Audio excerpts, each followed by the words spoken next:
फलक पर चाँद जैसा है, नबी का नाम ऐसा है। फलक पर चाँद जैसा है, नबी का नाम ऐसा है। दिलों से गम मिटाता है, मोहम्मद नाम ऐसा है। फलक पर चाँद जैसा है, नबी का नाम ऐसा है। दिलों से गम मिटाता है, मोहम्मद नाम ऐसा है।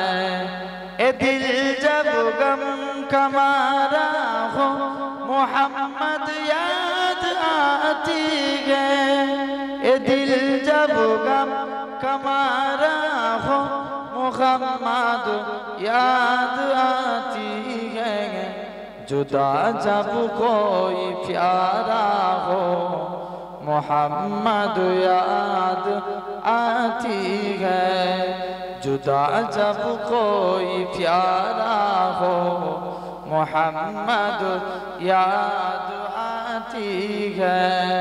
फलक पर चाँद जैसा है, नबी का नाम ऐसा है। दिलों से गम मिटाता है, मोहम्मद नाम ऐसा है।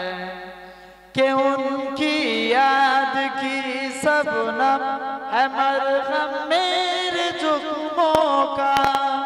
कि उनकी याद की सबनम है मरहम मेरे जुल्मों का। और उनकी नाम की बरकत से दिल तस्कीन पाता है। और उनकी नाम की बरकत से दिल तस्कीन पाता है। फलक पर चाँद जैसा है, नबी का नाम ऐसा है। किसी का दिल दुखाओ ना सताओ खल के बारी को। किसी का दिल दुखाओ ना सताओ खल के बारी को। मेहरबानी का हर रास्ता मदीने कोई जाता है। मेहरबानी का हर रास्ता मदीने कोई जाता है। फलक पर चाँद जैसा है, नबी का नाम ऐसा है। बनो तुम साहिबा मीठा, नबी की सारी उम्मत पार। बनो तुम साहिबा मीठा, नबी की सारी उम्मत पार। यही उल्फत यही चाहत, नबी का नाम देता है। यही उल्फत यही चाहत, नबी का नाम देता है। अल्लाहुम्मा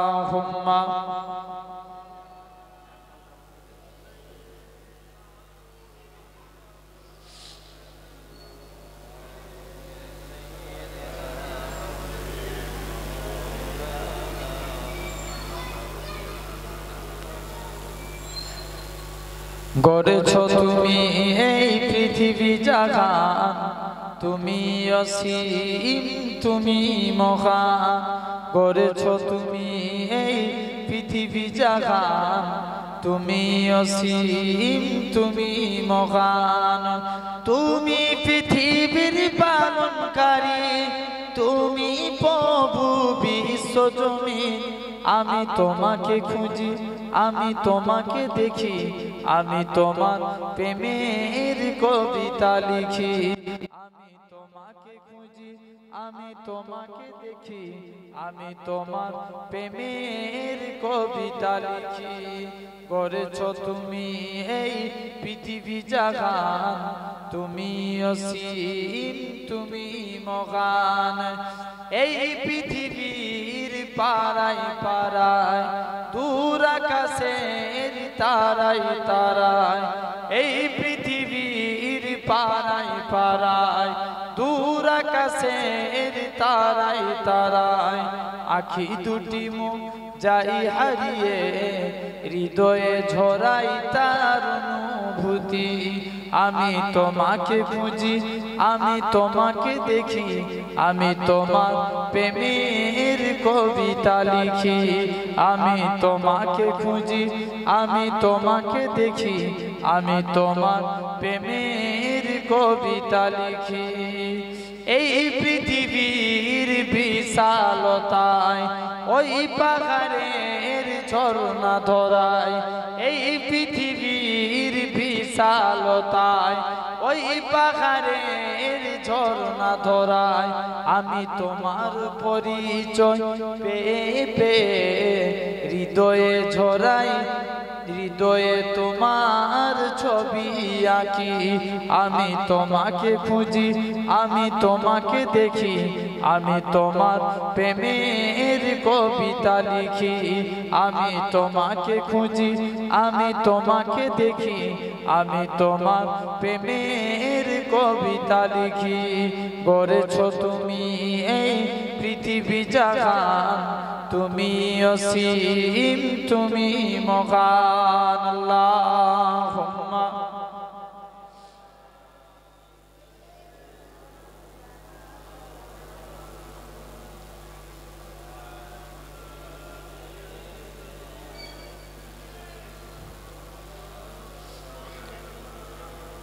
কালিমা লা ইলাহা ইল্লাল্লাহ লা ইলাহা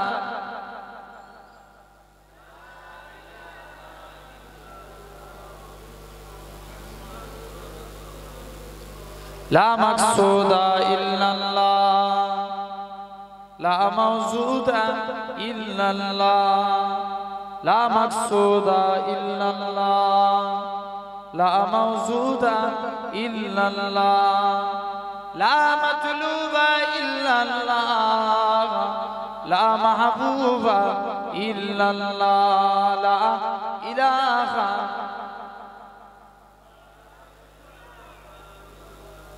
لا إله إلا الله জমিনের মালিক যে আল্লাহ আসমানের মালিক সেই আল্লাহ জমিনের মালিক যে আল্লাহ আসমানের মালিক সেই আল্লাহ উম্মত আমরা রাসূলুল্লাহর বান্দা আমরা তুমি আল্লাহর লা ইলাহা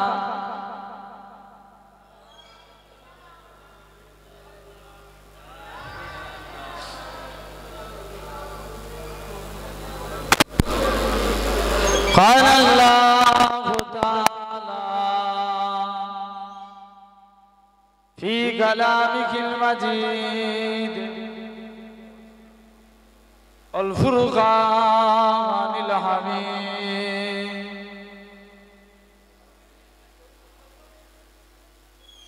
يا أيها الذين آمنوا لا ترفعوا أصواتكم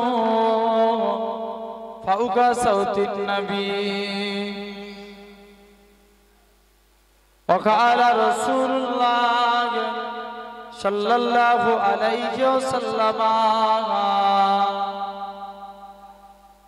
لا يؤمن أحدكم حتى أكون أحب إليه من ولده وولده والناس أجمعين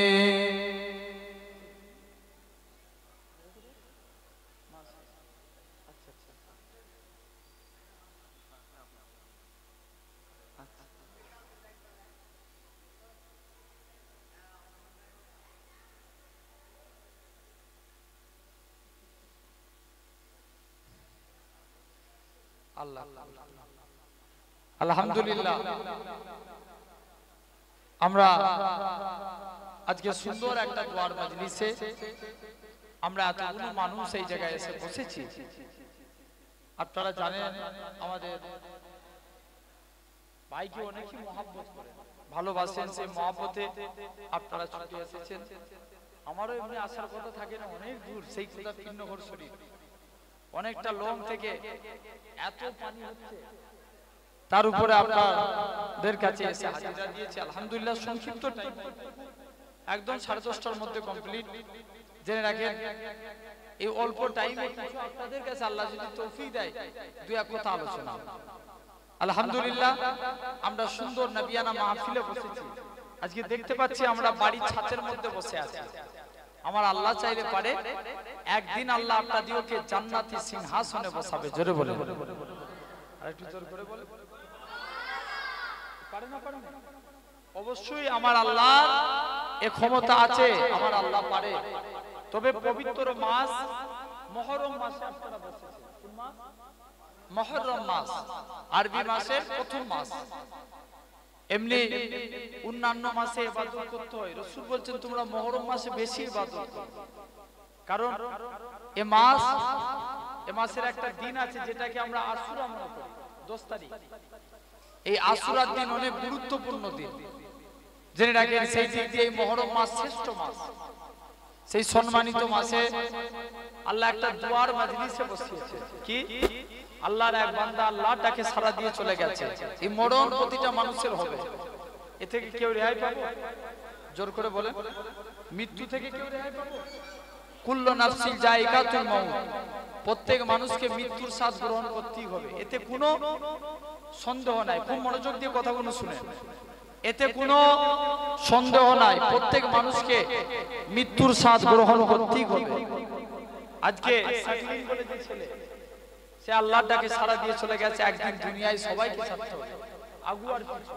আমরা কবরস্থানে যে সালাম দিই একটা, কি আসসালামু আলাইকুম ইয়া আলাল কবর, এটার উদ্দেশ্য করি যে কবরবাসী তোমরা আগিয়ে গেছো, আমরা তোমাদের পিছনে কাতারে আছি, ঠিক কি না? জেনে রাখেন সেই দুয়ার মজলিস রাসূল বলছেন যদি আমল নিয়ে কবরে যেতে পারি, আমল নিয়ে দুনিয়ার জিন্দেগি বাসার করতে পারি, তবেই জান্নাতের লাভ।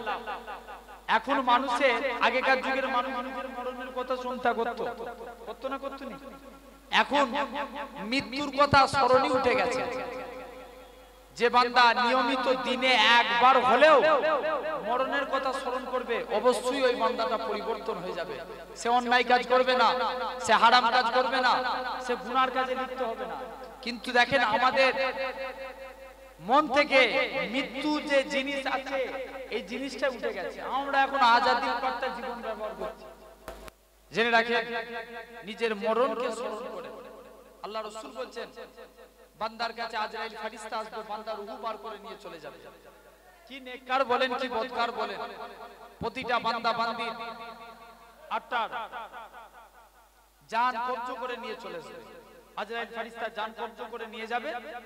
দেখতে পাওয়া যাবে আজরাইল ফেরেশতা যারা নেককার হবে তাদেরও রূহ বেরিয়ে যাবে, যারা বদকার হবে তাদেরও রূহকে বার করা হবে। যারা নেককার হবে তাদের রূহকে আল্লাহর ফেরেশতারা ধরাধরি করে এত খুশবু বাইর হতে থাকবে, বলবে এটা আল্লাহর মুমিন বান্দার রূহ। তার রূহটাকে ধরাধরি করে সপ্তম আসমান, সেখান থেকে জান্নাতি।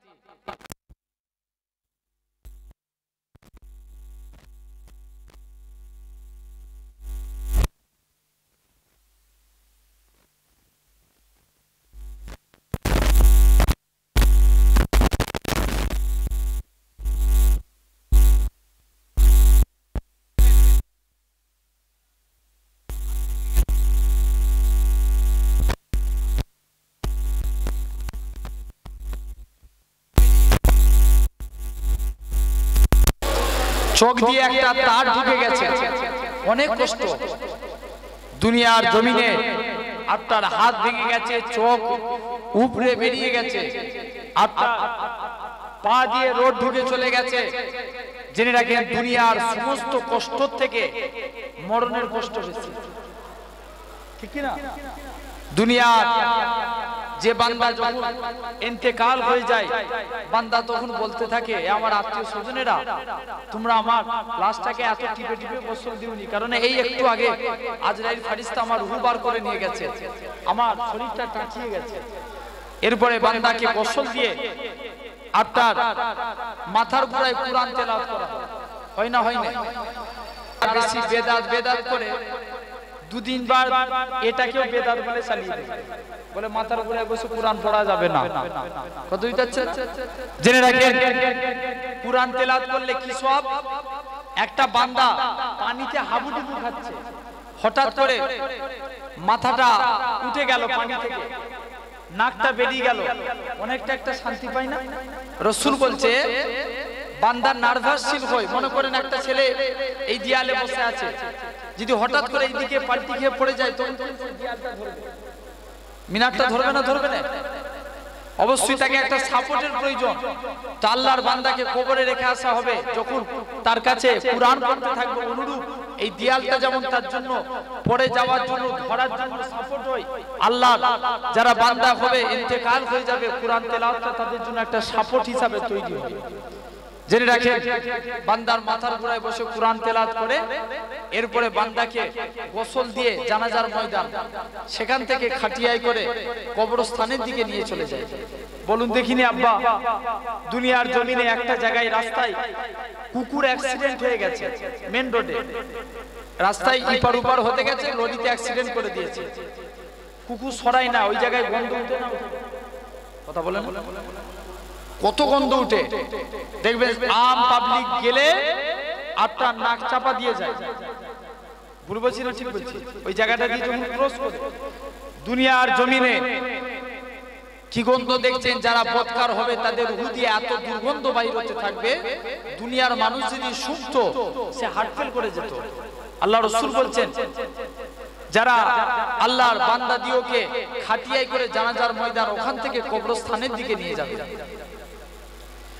মুসলমান ঘরের ছেলেমেয়েরা, পাড়া তরুণেরা, প্রেমিকেরা, যারা বদকার হবে তাদের রূহটাকে এরকম ভাবে কষ্ট দিয়ে নিয়ে যাওয়া হবে, তারা এলাকাবাসীদের বলতে লাগবে এ আমার আত্মীয় স্বজনেরা তোমরা আমার লাশটাকে এত তাড়াতাড়ি করে কবরস্থানের দিকে নিয়ে যাও না, কেননা আমার কবরের মধ্যে আমি ভয়ঙ্কর আযাব দেখতে পাচ্ছি, যদি তোমরা দেখতে পেতে আমাকে কবরস্থ করতে না। আল্লাহ নবী জানিয়ে দেন যারা আল্লাহর মুমিন বান্দা হবে এলাকাবাসীদের বলতে লাগবে এ আমার আত্মীয় স্বজনেরা তোমরা আমার লাশটাকে তাড়াতাড়ি করে কবরস্থানের দিকে নিয়ে চলো, কেননা আমি আমার কবরের মধ্যে আল্লাহর দয়ার জান্নাত দেখতে পাই। আমি আমার কবরের মধ্যে আল্লাহর দয়ার জান্নাত দেখতে পাচ্ছি। আল্লাহ রাসূল বলেন এরপরে বান্দাকে কবরস্থ করে দেয়া হবে। 41 পা মুরাদ এসেছে, 41 পা আসতে যতক্ষণ সময় লাগে, মনে করেন অনেকের বাড়ি এই ধরে এই কবরস্থান আর এই বাড়ি 41 পা হবে? কোনোদিন হবে না। আল্লাহ রাসূল বলছেন এই 41 পা আসতে যতক্ষণ সময় লাগে বান্দাকে তুলে বসানো হবে। বান্দা উঠে বসবে, বান্দাকে তুলে বসিয়ে বান্দাকে জিজ্ঞেস করবে বান্দা যাও, বান্দা উঠে পড়বে, বান্দা জিন্দা হয়ে যাবে, বান্দা যত রোগ ছিল পুরোপুরি সুস্থ, বান্দা কবরে উঠে দাঁড়াবে। ওই টাইমটা আসরের সময় হবে। যারা আল্লাহর নেককার হবে তারা উজুর জন্য বদনা অর্থাৎ দুটা খুঁজতে থাকবে। অনেকে কবরে উঠে পড়বে, অন্ধকার, কবরটা এত অন্ধকার হবে দুনিয়ার জমিনে কারেন্ট চলে গেলে তবেই তো তারার আলো দেখতে পায়, চাঁদের আলো থাকে না? থাকে না? কিন্তু দুনিয়ার জমিনে কারেন্ট চলে গেলে কত অন্ধকার লাগে, কত ভয় লাগে। কবরটা এত অন্ধকার হবে দুনিয়ার থেকে 70 গুণ বেশি অন্ধকার কবর। সে অন্ধকার কবরে বান্দা নার্ভাস খেয়ে যাবে। বান্দা এলাকাবাসীদের নাম ধরে ধরে সব ছেলেরা যাবে, তাদের পায়ের আওয়াজ শুনতে পাবে, বলবে আমি তোদের আব্বা উঠে পড়েছি, দেখ তোরা আমাকে রেখে দিয়ে কোথায় চলে যাচ্ছিস, চিৎকার করে কাঁদতে লাগবে। কবরবাসী তখন বুঝতে পেরে যাবে, উঠে দাঁড়াতে যাবে, কবরের বাঁশ মাথায় ঠেকে যাবে। বান্দা বুঝতে পেরে যাবে আমি কবরে চলে এসেছি, হাওয়াও করে চিৎকার করে কাঁদতে থাকবে। এরপরে বান্দার কবরে আসবে মুনকার নাকির ফেরেশতা আসার আগে বান্দার কবরে আসবে হযরতে রুমান আলাইহিস সালাম। বান্দাকে তুলে বসাবে, বান্দা আল্লাহ তোমায় 30 বছর হায়াত দিয়েছিল, 40 বছর হায়াত দিয়েছিল, 50 বছর হায়াত দিয়েছিল, তোমার যৌবন হালতটাকে, যুবক বয়সটাকে কোন কাজে ব্যয় করেছো সব খাতা কলমে লিখো। হযরতে রুমান আলাইহিস সালামকে আল্লাহ বান্দারা বলতে লাগবে, বলবে এই ফেরেশতা যাও। আল্লাহর বান্দারা বলবে আল্লাহর ফেরেশতা আমরা কি দুনিয়া থেকে খাতা কলম নিয়ে এসেছি, কি করে লিখবো? হযরতে রুমান আলাইহিস সালাম প্রতিটা বান্দার মুখের দিক থেকে এক টুকরো কাফনের টুকরা ছিঁড়ে বলবে এটা হলো তোমার জন্য খাতা। শুনছেন তো? কাফনের টুকরা বলবে এটা হলো তোমার জন্য খাতা, সাদা তাগুলটা হবে তোমার জন্য কলম, মুখের থুতুটা হবে তোমার জন্য কালি। বান্দা মুখ থেকে একটু করে থুতু নিবে, সাদা তাগুলে করে কাফনের উপর লিখতে থাকবে। কিতাবে এসেছে লিখতে লিখতে বান্দার মুখে থুতু ফুরিয়ে যাবে, তথাপিও লেখা শেষ হবে না। হযরতে রুমান আলাইহিস সালাম প্রতিটা বান্দার গলায় ঝুলিয়ে দিয়ে চলে যাবে। কাল কিয়ামতের ময়দানে কি নেককার বলেন কি বদকার বলেন, এটাই আটটার আমার আমলনামা হয়ে যাবে। যারা নেকির কাজ করবে এদের তো কোনো বেলা নাই, যারা 5 ওয়াক্ত নামাজ পড়বে শরীয়তের বিধান মানবে এদের কোনো বেলা নাই। যারা অন্যায় করবে আল্লাহ আফসোস করে বলবে, এই বান্দা তোদেরকে হেদায়েতের পথে আনার জন্য আমি আল্লাহ যুগে যুগে কত আমার নবী রাসূল পাঠিয়েছি, কত আমার ওলি বান্দাদের তৈরি করেছি, আমার আলেম বান্দাদের তৈরি করেছি, তারপরেও তোরা এত অন্যায় করেছিস। বান্দা ভেবেছে দুনিয়ায় মিথ্যা কথা বলে পার হয়ে গেছে, আল্লাহর কাছেও মিথ্যা কথা বলে পার হয়ে যাবে। আল্লাহ নামাজ পড়েছি তোমার ফেরেশতারা লিখে নে, লিখে নে, তোমার ফেরেশতারা লিখে নে। আল্লাহ বলে আমার ফেরেশতারা লিখে নে। তবে আজকের দিনে সিজদা দে, বান্দা সিজদা দেওয়ার জন্য তৈরি হয়ে যাবে, আল্লাহ ওর পিঠকে বানিয়ে দিবে তক্তা, সিজদা দিতে পারবে না। আমি আপনি কি বলে রেহাই পাবো? আপনার আমার চোখ সাক্ষী দিতে থাকবে। মুসলমান বলেন ছেলে মেয়েরা, বানা তরুণেরা, এ নবীর প্রেমিকেরা, আমি আপনি কি বলে রেখায় পাবো? আপনার আমার চোখ সাক্ষী দিতে রাখবে। আল্লাহ পাক এই চোখ দিয়ে আপনার বান্দাটা কোনোদিনই পাক পবিত্র কালামুল্লাহ শরীফ পড়ে না, চোখ দিয়ে চেয়ে চেয়ে পড়ে না। এই চোখ দিয়ে বান্দাটা এরকম ভাবে গান বাজনা শুনেছে, গান বাজনার দিকে তাকিয়েছে, পরের মেয়েকে খারাপ নজরে তাকিয়েছে। এই চোখ দিয়ে আপনার বান্দাটা বাজে জিনিসকে লক্ষ্য করেছে। আপনার আমার পা সাক্ষী দিবে। আল্লাহ পাক এই পা দিয়ে আপনার বান্দাটা মসজিদের দিকে যায় না, তিনি মাহফিলে গিয়ে বসে না। এই পা দিয়ে আপনার বান্দাটা মাদ্রাসায় গিয়ে যায় না, আল্লাহ মসজিদের দিকে যায় না, মাচায় গিয়ে বসে পরে চকল কুড়ি করে বেরিয়েছে। ও যুবকেরা, ও মুরব্বি বাপেরা, এরকম ভাবে আপনার আমার কান সাক্ষী দিবে। আল্লাহ পাক এই কান দিয়ে আপনার বান্দাটা গান বাজনা শুনে কাটিয়েছে, কোরআনের কথা শুনে না, হাদিসের কথা শুনে না। আপনার আমার এরকম ভাবে শরীরের প্রতিটা অঙ্গ প্রত্যঙ্গ আপনার আমার বিরুদ্ধে সাক্ষী দিবে। আল্লাহ পাক আপনার বান্দাটা এই মুখ দিয়ে পাক পবিত্র কালামুল্লাহ শরীফ পড়ে না, হাদিসের কথা বলে না, এই মুখ দিয়ে পরের গীবত গিল্লা করে বেরিয়েছে। ও যুবকেরা, আমার আল্লাহ জানাবে, ও আমার ফেরেশতারা, চলে যাও, চলে যাও, আমার বান্দাটাকে জাহান্নামী করে দাও। বান্দাটাকে টেনে টেনে টেনে জাহান্নামের দিকে নিয়ে যাবে। বান্দাটা ঝরঝর করে কাঁদবে। আল্লাহ বলে, ফেরেশতারা একটুখানি সময় দাও, আল্লাহ সঙ্গে দুটো কথা বলে আসি। আল্লাহ ফেরেশতারা ওই বান্দাটাকে একটুখানি সময় দিবে। বান্দাটা কাঁদতে কাঁদতে দৌড়ে দৌড়ে দৌড়ে আল্লাহর আরশে আযমের কাছে আসবে। আল্লাহ পাক দুনিয়ার জমিনে আল্লাহ অন্যায় করেছি ঠিকই কথা, পাপ করেছি ঠিকই কথা, তবে আল্লাহ আপনি নাকি কুরআন পাক ইরশাদ করেছেন, ওমাই ইয়াতাকার আল্লাহকে ফাহুয়া কাযবু, যে বান্দা নাকি আল্লাহ আপনার উপরে ভরসা করে আপনি তার জন্য যথেষ্ট হয়ে যান। আল্লাহ পাক আল্লাহ কিয়ামতের ময়দানে আল্লাহ আমার কেউ নাই, আত্মীয় স্বজন কেউ নাই, আল্লাহ একমাত্র আপনি ভরসা। ও যুবকেরা, আমার আল্লাহ জানাবে, ও আমার ফেরেশতারা চলে যাও চলে যাও সাতটা আপনি আমার বান্দা সত্য কথা বলেছে চলে যাও চলে যাও আমার বান্দা দেখেছি আজকে দিনেতে আমি আল্লাহ কি পারি না আমার বান্দাটা জীবনে পাহাড় পাহাড় গুনাহ থাকে আমি আল্লাহ ক্ষমা করে দিই আমার বান্দাটাকে আমার রহমতে দয়ার জান্নাত দিয়ে দিলাম যাও আমি আল্লাহ তাকে জান্নাত দিয়ে দিলাম তাহলে ভাবতে হবে আল্লাহ রাসূল বলেন এরপরে আসবে মুনকার নাকির ফেরেশতা গোটা বুখারী তন্ন তন্ন করে দেখে কবরে সওয়াল জবাব প্রসঙ্গে 7টা হাদিস এসেছে 6টা হাদিসে বলা হচ্ছে কবরে একটা সওয়াল করা হবে কি নবীকে এনে কবরে হাজির করানো হবে যে রাসূল চিনতে পারবে যে রাসূল চিনতে পারবে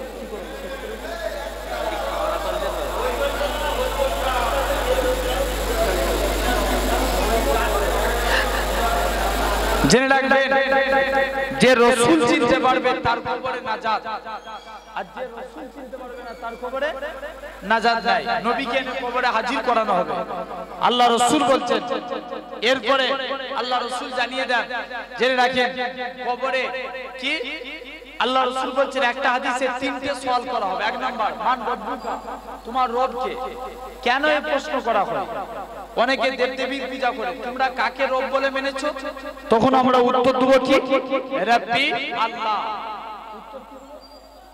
বলে রব্বি আল্লাহ আমরা আল্লাহকে রব বলে মেনেছি 2 নম্বর মা দীনুকা তোমার দ্বীন কি কোন ধর্ম দিয়ে আল্লাহকে মেনেছো তখন আমরা কি বলবো দ্বীনই ইসলাম কেন এই প্রশ্ন করা হয় খ্রিস্টান তারাও আল্লাহকে মানে ইহুদি তারাও আল্লাহকে মানে কোন ধর্ম দিয়ে আল্লাহকে মেনেছো তখন আমরা উত্তর দেব দ্বীনই ইসলাম ইসলাম ধর্ম দিয়ে আল্লাহকে মেনে নিয়েছি তাহলে ইসলাম ধর্ম দিয়ে আল্লাহকে মেনে নিয়েছি 3 নম্বর প্রশ্ন ওমান নবিয়কা তোমার নবীটাকে মুসাইলামাতুল কাজ্জাব সে নবী দাবি করেছিল তোমরা কাকে নবী বলে মেনেছো তখন আমরা উত্তর দেব নবী মুহাম্মদ সাল্লাল্লাহু আলাইহি ওয়াসাল্লাম মুহাম্মদ সাল্লাল্লাহু আলাইহি ওয়াসাল্লামকে নবী বলে মেনে নিয়েছি জেনে রাখবেন আল্লাহ তাকে কবুল করে নেবে জোরে বলে তার কবরটা জান্নাত পর্যন্ত সুরঙ্গ করে দিবে আমরা কি তাহলে এই জিনিসগুলো ভেবেছি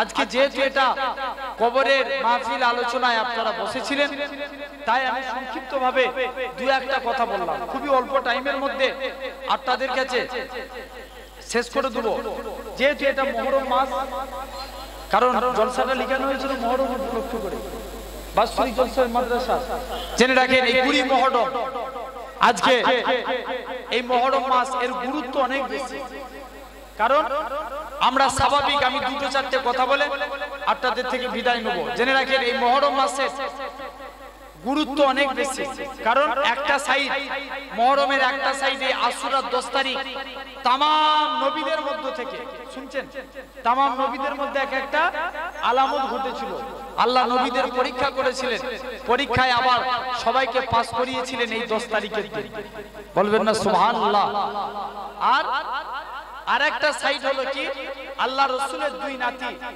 ইমামে হাসান ইমামে হুসাইন রাদিয়াল্লাহু তাআলা হুজুরদেরকে নির্মমভাবে শহীদ করা হয়েছিল যার কারণে উম্মতে মুহাম্মাদির কাছে একটা শোকের দিন দুঃখের দিন এই মুহররম মাসে একটা দুঃখ আছে কেমন আল্লাহ রাসূল বলছেন আমার ইন্তেকালের পর খলিফাতন্ত্র থাকবে 30 বছর কত বছর 30 বছর তারপরে রাজতন্ত্রে পরিণত হয়ে যাবে আল্লাহ রাসূলের ইন্তেকালের পর খলিফা হলেন আবু বকর তারপরে হলেন ওমর তারপরে হলেন উসমান তারপরে হলেন হযরতে আলী এই আলী হুজুর খলিফা হতে 30 বছর পূর্ণ হতে 6 মাস বাকি ছিল 6 মাস এই 6 মাস মুসলিম জাহানের খলিফা হলেন হযরতে ইমামে হাসান তাই এজিদের সঙ্গে প্রথম দ্বন্দ্বের কারণ কি খলিফাতন্ত্রের কারণে 2 নম্বর মদিনার এক সুন্দরী নারী ছিল যার নাম ছিল জায়েদা সবাই তাকে বিয়ের প্রস্তাব দেয় এজিদও বিয়ের প্রস্তাব দেয় ইমাম হাসান হুজুরও বিয়ের প্রস্তাব দেয় তাই কি করলো মনে মনে করছে যাই জায়েদা মনে মনে করছে আমি যদি এজিদকে বিয়ে করি তাহলে আমি দুনিয়া পাবো, আর হাসানকে বিয়ে করলে দুনিয়ার সঙ্গে আল্লাহ জান্নাত পেয়ে যাব। তাই সিলেক্টেড করলো যে বিয়ে যদি করতে হয় ইমামে হাসানকে করব। কে? আটটার জায়েদা মনে মনে করলো। তাই ইমামে হাসানের 2 নম্বর শত্রুতার কারণ এই নারী জনিত কারণে। তাই কি করলো, মদিনার এক কূটনীতিবিদ যার নাম ছিল মারওয়ান এক মহিলাকে ফিট করলো যার নাম ছিল মাইমুনা দুশ্চরিত্রা নারী। ইমাম হাসানের 2 জন স্ত্রী ছিল। প্রথমা স্ত্রীর নাম হাসনা বানু, দ্বিতীয় স্ত্রীর নাম জায়েদা। প্রথমা স্ত্রী হাসনা বানুকে এসে বলছে তুমি যদি ইমামে হাসানকে দুনিয়া থেকে বিদায় পাঠাতে পারো এর বিনিময়ে তোমাকে অনেক পুরস্কার করব। হাসনা বানু বলে জান চলে যায়, জান দিতে রাজি, ইমামে হাসানের ক্ষতি হতে দেব না। তাই বড় স্ত্রীর কাছে চলে এলেন ছোট স্ত্রী জায়েদার কাছে। জায়েদাকে এসে বলে আয় জায়েদা, তুই যদি এজিদকে বিয়ে করতিস, তুই আজকে এই ভাঙা কুটিরে থাকতিস, ভাঙা ঘরে থাকতিস, এজিদকে বিয়ে করলে রাজ দরবারে থাকতিস। আই তুই হাসানকে বিয়ে করে ভাঙা ঘরে আছিস, তুই এত সুন্দরী মহিলা, আমার কথা মান, ইমামে হাসানকে মেরে দে, তোর সঙ্গে এজিদের বিয়ে দে। জায়েদা লোভে আকৃষ্ট হয়ে গেল। ইমামে হাসান রাদিয়াল্লাহু তাআলা আনহু একদিন জায়েদার বাড়িতে আসছেন গভীর রজনীতে। হঠাৎ করে দেখতে পাওয়া যায় ইমামে হাসান গভীর রাত্রে আসছেন। এসে হুজুরের অভ্যাস ছিল গভীর রাত্রে উঠে পানি পান করা। গভীর রাত্রে ইমামে হাসান রাদিয়াল্লাহু তাআলা আনহু যেই পানিটা পান করেছে, আর তার পানি গ্লাসের মধ্যে বিষ মিশিয়ে দিল। কি মিশানো হলো? বিষ। পানি গ্লাসের মধ্যে যেই বিষ মিশিয়ে দিলেন, ইমামে হাসান গভীর রাত্রে উঠে পানি পান করলেন। দেখতে পাওয়া যায় পেটের যন্ত্রণা শুরু হয়ে গেল। কানতে কানতে কানতে নানা জানের মাজার আকদাসের কাছে গেলেন। নানা জানের ওসিলা দিয়ে ইমামে হাসান আল্লাহর কাছে দোয়া চাইলেন, আল্লাহ হুজুরকে প্রথমবার ভালো করে দিলেন।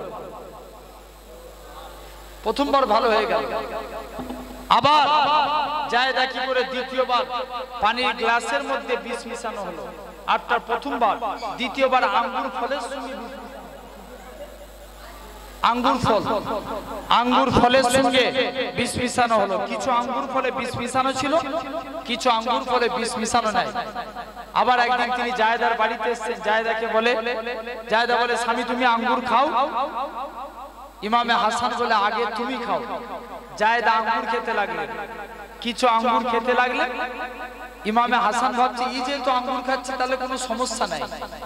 ইমামে হাসান বিষ মিশ্রিত বিনা বিষ মিশ্রিত 2টো আঙ্গুরই খেয়ে ফেললেন। আবার পেটের যন্ত্রণা শুরু হলো। আবার কানতে কানতে নানা জানের মাজার আকদাসের কাছে যে উপুর হয়ে পড়ে রইলেন। নানা জানের ওসিলা দিয়ে দোয়া চাইলেন, আল্লাহ হুজুরকে দ্বিতীয়বারও শিফা দান করে দিলেন। জোরে বলে 2বার ভালো হয়ে গেল। এদিকে সবাই হাল ছেড়ে দিয়েছে, কিন্তু মারওয়ান মাইমুনাকে লোভ দেখায়। মাইমুনা আবার জায়েদার কাছে আসে, জায়েদা এটাই লাস্ট সুযোগ, তুমি ইমামে হাসানকে মেরে দাও। জায়েদা লোভে আকৃষ্ট হয়ে গেল। আবার তিনি আর জায়েদার হাতে কিছু খেতেন না। গভীর রজনীতে বড় স্ত্রীকে বলেলো, জায়েদার বাড়িতে যখন আমি যাব তুমি একটা পানির গ্লাস, জায়েদা যখন ঘুমিয়ে পড়বে একটা পানির গ্লাস রেখে দিয়ে চলে আসবে। কিন্তু টাকার লোভে পড়ে জায়েদার ঘুম হচ্ছিল না। পানির গ্লাসটা নিয়ে গভীর রাত্রে উঠে ইমামে হাসান তৃতীয়বার জহরাকৃত বিষ মিশানো হলো। ইমামে হাসান গভীর রাত্রে উঠে যেই পানি পান করলেন, আবার পেটের যন্ত্রণা শুরু হয়ে গেল। প্রথম 2বার যা যন্ত্রণা হয়েছে তার থেকে বেশি যন্ত্রণা শুরু হয়ে গেল। ইমামে হাসান আর কষ্ট সহ্য করতে পারলেন না। কানতে কানতে নানা জানের মাজার আকদাসের কাছে গেলেন। নানা জানের ওসিলা দিয়ে ইমামে হাসান আল্লাহর কাছে আবার দোয়া চাইতে লাগলেন। আর যন্ত্রণা ভালো হতে লাগলো না। বড় স্ত্রী হাসনা বানুকে ডেকে পাঠালো। ইমামে হুসাইন ছুটে আসে, পুত্র কাসেম ছুটে আসে। ইমামে হুসাইন এসে বলে, ভাই কে আপনার সঙ্গে এই ব্যবহার করেছে? আপনি তার নামটা একবার বলুন, আমি তাকে উলঙ্গ তলবার দিয়ে গর্দানকে জুদা করে দেব। ইমামে হাসান বলে, ভাই হুসাইন আমি তাকে আল্লাহর রাস্তে maaf করে দিয়েছি, তুমিও তাকে maaf করে দাও। বলবেন না সুবহানাল্লাহ? ইমামে হাসান আস্তে আস্তে দেখে চেহারাটা সবুজ বর্ণ ধারণ হচ্ছে। কি বর্ণ? সবুজ বর্ণ। ইমামে হাসান ঝরঝর করে কাঁদে। মুসলমান বলে ছেলে মেয়েরা, আব্বারা, তরুণেরা, এ নবীর প্রেমিকেরা, আল্লাহ নবী নাতি ইমামে হাসান রাদিয়াল্লাহু তাআলা আনহু হুজুর আমার ঝরঝর করে কাঁদে আর বলে, ভাই হুসাইন, আর আমার দুনিয়ায় বেশিক্ষণের সময় নাই, কেননা আমি গত রাত্রে স্বপ্ন দেখলাম নানা জাতির দুনিয়া বাদশা হাবিবুল্লাহ জনাবে মুহাম্মদুর রাসূলুল্লাহ সাল্লাল্লাহু আলাইহি সাল্লামকে স্বপ্ন দেখলাম, আব্বাজান শেরে আলীকে স্বপ্ন দেখলাম, আম্মাজান ফাতিমাকে স্বপ্ন দেখলাম, তারা যেন আল্লাহ জান্নাতে দরজায় আমি ইমামে হাসান আমার জন্য ওয়েট করে আছে। ভাই হুসাইন, তুমি কি জানো নানা জান যখন মিরাজ শরীফে গিয়েছিল, নানা জান আল্লাহ পাকের জান্নাতের মধ্যে দুইটা ঘর দেখেছিল, একটা হলো সবুজ বর্ণ আর একটা হলো লাল বর্ণ। নানা জান হযরত জিবরাইল আমিনকে বলে, এ হযরত জিবরাইল আমিন, বলো তো দেখি সবুজ বর্ণের ঘরটা কার? হযরত জিবরাইল আমিন বলে, ইয়া রাসূলুল্লাহ নবীবাল্লাহ, ইয়া রাসূলুল্লাহ নবীবাল্লাহ, আপনার উম্মতের মধ্যে একজন মুনাফিক উম্মতিরা আপনার বড় নাতি ইমামে হাসান রাদিয়াল্লাহু তাআলা আনহুকে এমন নির্মম ভাবে শহীদ করবে, ইমামে হাসানের চেহারা কারা সবুজ বর্ণ ধারণ করবে। এই জন্য জান্নাতের মধ্যে সবুজ বর্ণের ঘরটা আমার আল্লাহ পাক ইমামে হাসানের জন্য বানিয়েছে। তবে লাল বর্ণের ঘরটা কার? ইয়া রাসূলুল্লাহ নবীবাল্লাহ, লাল বর্ণের ঘরটা হলো আপনার ছোট নাতি নওসায় রাসূল ইমামে হুসাইনের জন্য, কেননা কারবালা প্রান্তরে আপনার ছোট নাতি ইমামে হুসাইনকে এমন নির্মম ভাবে শহীদ করবে, গোটা কারবালা প্রান্তরটা লাল লাল রক্তময় হয়ে যাবে। এই জন্য লাল বর্ণের ঘরটা ইমামে হুসাইনের জন্য বানিয়েছে।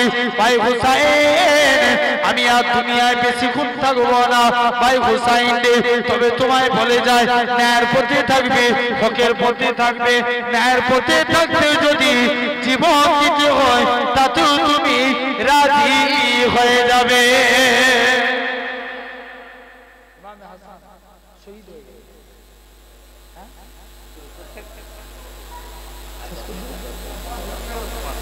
এখনো হবে?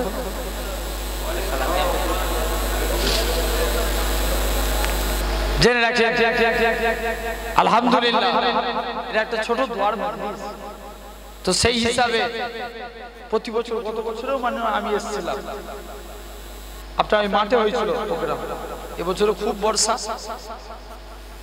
তো আল্লাহর অল্প টাইম আপনাদের কাছে হাজিরা হিসাবে ভাই ভাই খুব ভালোবাসে আমাকে, যার কারণে মহব্বতে এত দূর থেকে আসা। জেনে রাখেন আল্লাহ কবুল করেন আমার সোনার ভাইরা, আপনারা তরুণেরা, আলহামদুলিল্লাহ। তো আস্তে আস্তে করে ইমামে হাসান শহীদ হয়ে গেল। সবাই চাই এজিদকে মানবো না নেতা বলে, কারণ এজিদ গান বাজনা নিয়ে থাকতো, এজিদ মহিলাদের নিয়ে নাচ করতো, বলে মানতে হলে ইমামে হুসাইনকে মানবো, জান চলে যায় ইমামে হুসাইনকে নেতা বলে মানবো।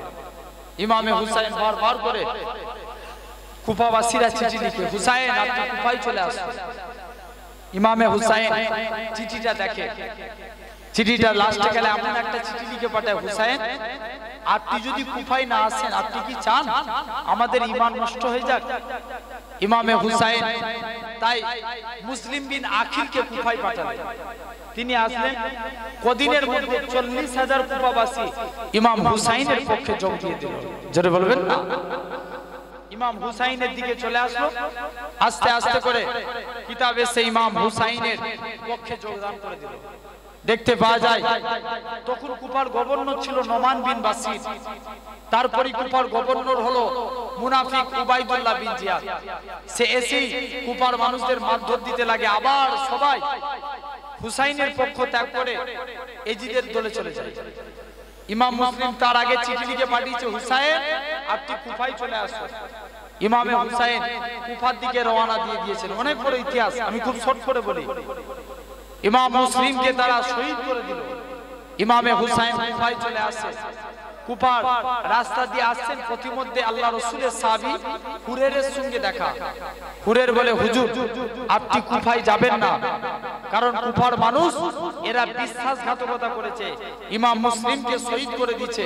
আপনি যদি কুফায় যান আর তাকেও মেরে দিবে, তার থেকে ভালো আপনি এখান থেকে বাড়ি চলে যান। ইমামে হুসাইন সারা রাত বাড়ির দিকে যাচ্ছেন। যেতে যেতে যেতে যেতে ভোরের টাইম হয়েছে, একটা খোলা প্রান্তরে এসে পৌঁছালেন। যেই গর্ত খুঁজছে তাবু খাটাবে বলে কাঁচা রক্ত বাইরে। ইমাম হুসাইন ভাবলেন, ইমামে হুসাইন কাঁচা রক্ত দেখে ইমামে হুসাইন তিনি কি করলেন, আস্তে আস্তে করে তাবু খাটিয়ে দিলেন।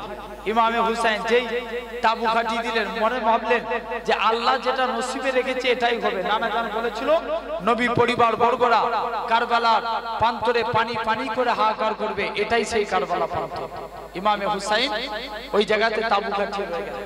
এরপর থেকে যুদ্ধ শুরু হবে। যাই হোক, সংক্ষিপ্ত টাইম যেহেতু আর সময় নাই, কারণ এখানে 10:30 11টার মধ্যে খাওয়া দাওয়া কমপ্লিট করতে হবে।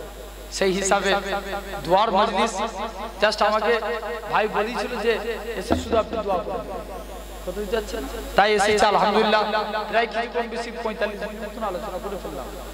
আল্লাহ যতটুকু বলালেন, আল্লাহ যেন আমাদের সকলকে আল্লাহ হকের উপরে ন্যায়ের উপরে চলার তৌফিক দান করেন, বলেন আল্লাহুম্মা আমিন।